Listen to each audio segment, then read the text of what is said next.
shot away, score!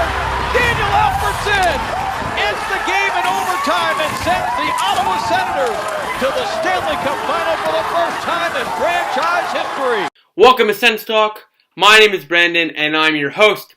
Before we get started, please follow us on Twitter at SENSTalk_ for live tuning updates of the games and of course breaking news of the Senators games. Now going into this game, the Senators are playing against one of the best teams in the National Hockey League, the Chicago Blackhawks in Ottawa. The starting goaltender for your Ottawa Senators was Mike Condon, and for the Chicago Blackhawks was Scott Darling.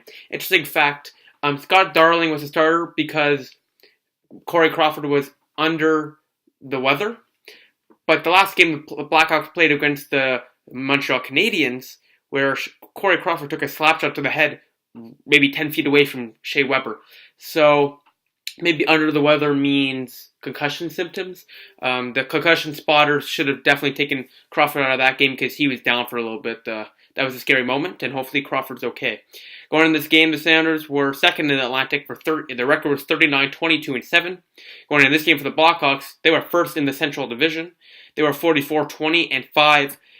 Let's get started into the game. Going into the first period, it was scoreless at 0 apiece.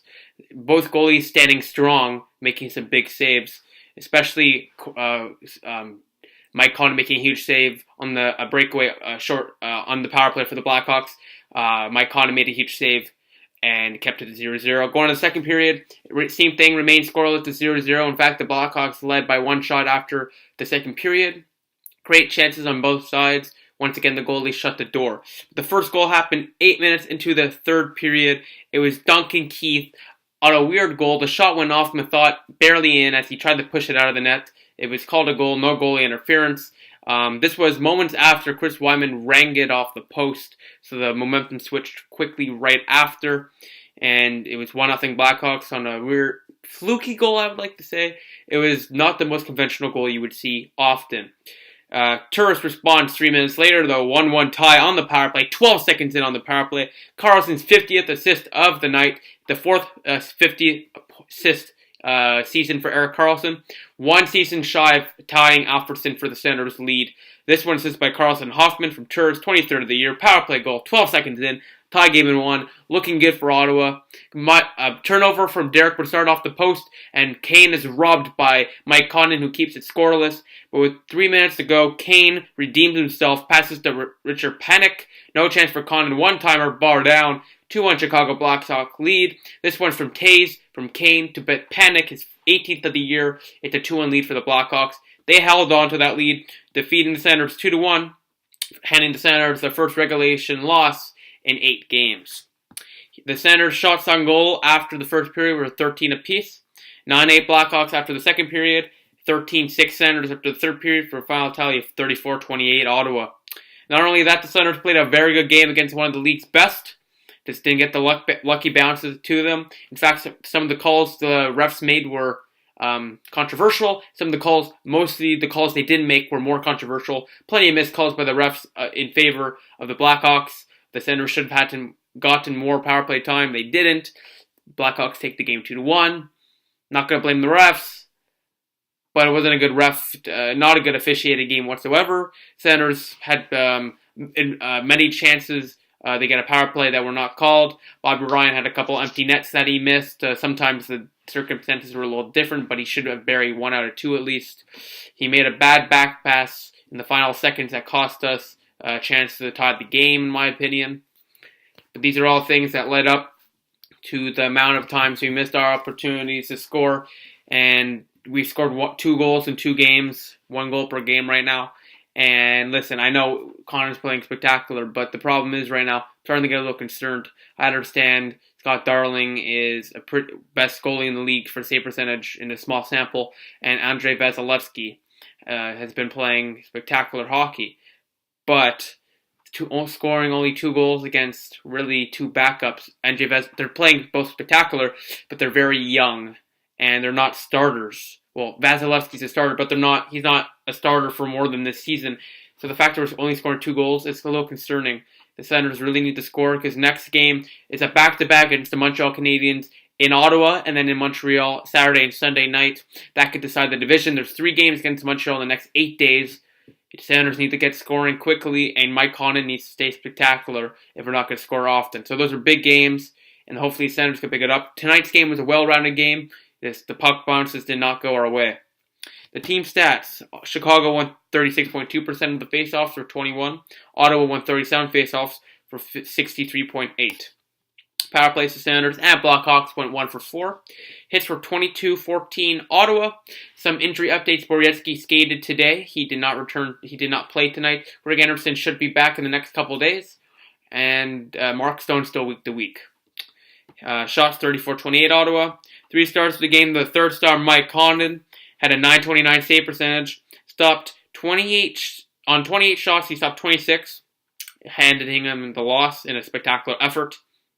Scott Darling had 33 saves on 34 shots for a .971 save percentage. He was the second star, getting the win. And the first star with the game-winning goal, Richard Panik, with a goal on the night. The SENS YouTube star of the night was Mike Condon once again. If it wasn't for him making some key saves, we would not have had a chance as well. Listen, I know Erik Karlsson has a pretty good game, but that's every game. And I think the game changer today was, no doubt, Mike Condon. Because without Condon making some big saves, and I mean some big saves, the Senators would probably lost 3 or 4 to 1. So maybe 4 to 2 if you count the post. But Mike Condon was a big almost got the chance to get the win. The attendance tonight was 18,683, which was a sellout. So congratulations, Sens Army, another sellout. Not only that, defending a 3-time Stanley Cup champion team like the Chicago Blackhawks would draw a sellout, in my opinion. So it does make sense. Here, in the last 10, the Senators were 7-2-1. They are now 1-1-1 1-1-1 in their last 3. They have lost this game in regulation, the last game in overtime. Senators need to pick it up quickly. Montreal, 7 p.m. Eastern Time, Saturday, March 18th, the next game. Big game, big playoff implications, big divisional spot implications. Today's game, they lost 2-1 to the Blackhawks and a heartbreaker in the last 4 minutes of play. The Senators' record is now 39-23-7. The current standings are as follows. Montreal and Ottawa play back-to-back games Saturday and Sunday, which could change the division standings. Right now, Montreal, 70 games played, 39-23-8, 86 points. Ottawa did not take advantage of their game in hand. They played 69 games played, 39-23-7 for 85 points, a point behind. Boston currently losing 7-2, I believe, to the Edmonton Oilers. 70 games played, 38-26-6, 82 points. They're going to get a loss tonight. Toronto, big win tonight against Tampa Bay. 5-0 win. 69 games played, 32-23-14, 78 points. They remain in the playoff hunt. Tampa Bay, 70 games played, 34-27-9, 77 points. Florida, 69 games played, 28-11 for 71 points. Buffalo, 78 games played, 28-30-12 for 68 points. Detroit, 68 games played, 26-31-11 for 63 points. So thank you all for watching. I really appreciate your support. I'll see you Saturday for one of the biggest games the Senators have played against the Canadiens in a couple of years. Thank you all for watching. Please follow the Twitter @SensTalk_. For live tweeting updates of the games and, of course, breaking news. Please like us on Facebook as SensTalk. Add us to circles on Google Plus as SensTalk. Click the big red button down there and subscribe to us. Like this video, share this video wherever you share cool stuff. Please add us to circles Google Plus as SensTalk. Please check out our website, SensTalkCentral.com. I'd really appreciate it, considering we update it every single day. Please check out our Instagram sponsor, Sens.Central. They post some cool Senators updates on Instagram. If you have Instagram and you use it often, please check it out there.